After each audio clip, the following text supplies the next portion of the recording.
middle of California's vast Mojave Desert stands a place that once felt almost impossible to forget. A tiny settlement built around water, work, and the hope of a better life. Today, the streets are quiet, the buildings are weathered, and the desert stretches endlessly beyond them. But more than a century ago, this forgotten place was filled with workers, families, trains, and dreams. Its story reveals something deeply human. Sometimes the things people never say aloud are the things that give them the strength to keep going. In the early 20th century, the Mojave Desert was a harsh place to build a community. Summer temperatures could become extreme, water was precious, and long distances separated settlements from major cities. Yet the expansion of railroads and mining brought thousands of workers into remote parts of the American West. One of these communities grew around a railroad and mining operation in the California desert. Workers arrived because they believed the new industries would provide steady employment and a chance to build a future. Wooden homes appeared beside dusty roads, stores opened to serve workers. Railroad facilities became the center of daily life. Families tried to create ordinary lives in an extraordinary environment. For the people who lived there, the desert was not simply an empty landscape. It was home. A father leaving for work each morning carried worries his children never saw. A mother waited for him to return safely. Workers underground or beside the railroad often faced dangerous conditions, yet most of their fears remained private.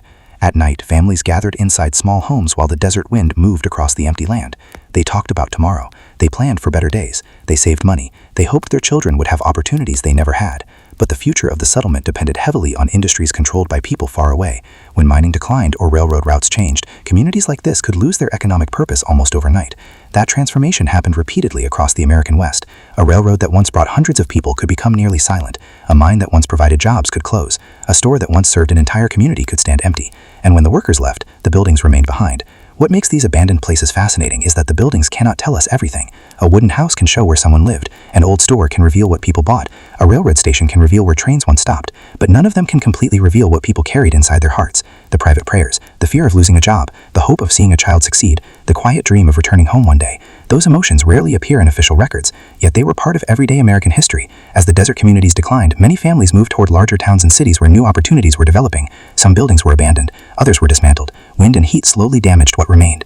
Years passed, the people disappeared, the industries disappeared, but the landscape remembered. Today, abandoned settlements across the American West can feel strangely peaceful. A visitor may walk through an empty street and see nothing more than old wood, rusted metal, and broken windows. But imagine standing there a century ago. Imagine hearing children playing. Imagine the sound of a train approaching. Imagine workers returning home covered in dust. Imagine someone sitting alone at night, looking through a window toward the desert and quietly asking the Creator for strength. That person would never know that their ordinary life might one day become part of American history. And perhaps that is the most beautiful mystery of forgotten places. History is not only made by famous presidents, generals, inventors, or wealthy businessmen.